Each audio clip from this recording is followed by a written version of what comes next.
What's poppin', everybody? Icecold Corner back in full effect. Got some new cool things to add to the situation now, so I hope you guys are enjoying that.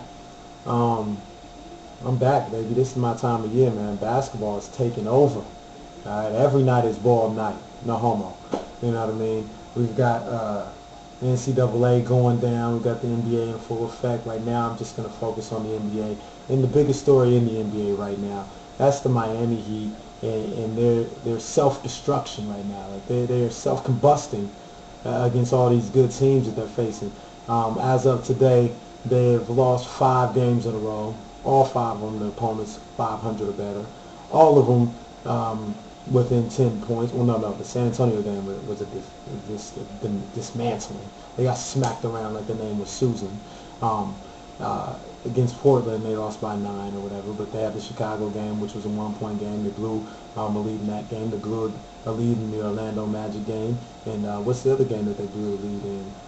The New York Knicks game they lost. They blew a lead in. So that's the big story right now. They're having a lot of problems getting things together. As all you guys know, they are my pick in the East to come to represent the East and make it to the NBA Finals. But right now, that's not looking so good, man. They do not look ready for everything that's up against them right now.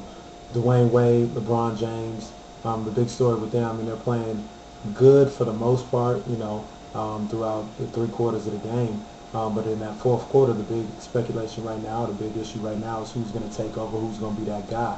Lately, LeBron James has been the one taking the final shots in some of these close games, and he just hasn't gotten it done. That's just a fact. You can't look at it any other way and talk about good plays and whether good plays or whatever. He's had clean looks at the basket and he's missed the shots. Dwayne Wade hasn't had any looks really, any plays drawn up for him at least to get looks that way. And some people are saying it's time to give Dwayne Wade a chance. I mean, he's been a closer for his whole time in Miami, so it's time for him to now take over for what LeBron has not been able to do so far this year and become that closer. A lot of people are saying it's time for Dwayne Wade to step up and take control of this team and say, hey, I'm the best player on this team. This is my team. I'm taking over. I don't necessarily agree with that. I think LeBron James has been doing everything asked of him. He's had an MVP season. You look at his numbers. I mean, they're not far off from what they were the last 2 years when he was back-to-back MVPs. And he's still it's not, aside from missing the game-winning shots or whatever the case may be. There's not too many flaws in his game. I mean, he's been absolutely dynamic. Dwayne Wade has been pretty good himself. I mean, an all-star and outside the box MVP candidate. So I don't really think that's the issue. I just think there's something they got to get over the hump. The real big problem they have right now is it's supposed to be the big three. It's the alleged big three when it's really just the big two right now. Chris Bosh has been absolutely horrendous. I like the guy. I don't really have a problem with it. I thought his game and his character, his temperament would be conducive to what the Heat have going on with this whole, traveling circus with LeBron and D Wade. But it's absolutely been the total opposite.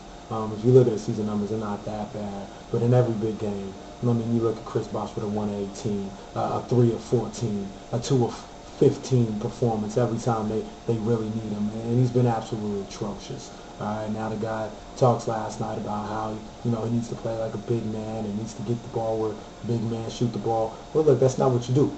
All right, you're not a bruiser. You're not a Shaq O'Neal down there. All right, you're not a Dwight Howard. You're not going to go out of nowhere and just muscle somebody down in the paint. That's not what you do. Your versatility was being able to hit that 15 to 17 foot jump shot and occasionally take the ball to the basket. That's what you tried to do this far, but you sucked. I mean, I hate to say it, he sucked. Like I said, Chris Bosh, good guy. I don't really have a problem with him, but he's been absolutely horrendous. He's having a terrible time right now and finding his way in this Miami situation. So if they're ever going to get anything done, they've got to get that third score in Chris Bosh, and not to mention the fact that the bench has been absolutely horrendous. Mike Miller can't make an open jump shot to save his life. James Jones, ever since he won a three-point shootout, has been horrendous. Eddie House isn't hitting jump shots. They're not getting anything from Ilgauskas. I mean, this team, as hot as they were maybe about a month and a half ago, they're that cold right now, and it's absolutely horrendous. It brings up a good point. Back in '06, I think it was, '05 and '06. Me personally, I had a criticism with that Miami Heat team. Ironically enough, the fact that they could not win big games. Every time they played a high-level opponent, they took a loss. Then, sometime in '06, there was a mid-season game at Dallas. Remember, that was Dallas's NBA Finals year. And once again, I thought the Heat would get steamrolled. They actually won. It was a TNT game. They actually won the game in Dallas. And after that, it seemed like they didn't lose a big game anymore. So the whole point being, it takes one win sometimes to just turn things around, just turn around the whole mentality, to get a different outcome and change your circumstances. And the Heat got plenty of time to do that. I think they got 6 more games against above 500 opponents coming up.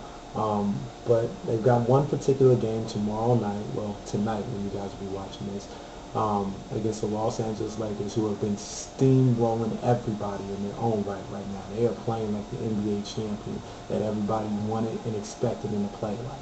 And they're going into Miami Thursday night, TNT. Everybody in the world who's watching basketball, I'm even have to take a little bit of a break from my great March Madness to check this out. Heat, Lakers. I think this is the time when the Heat turns it around.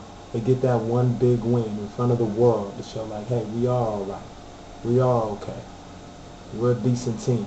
We're more than a decent team. We can play with all these teams and we can beat them. I think that's what's going to happen tonight when they go up against the Los Angeles Lakers in Miami.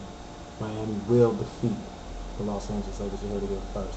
No knock on the Lakers. They're playing great. I think that's going to be the finals matchup. But I think this is when the Heat take a step in getting over that hump. So I know a lot of you guys listening to this, looking at this, saying, Kenny, shout out, please.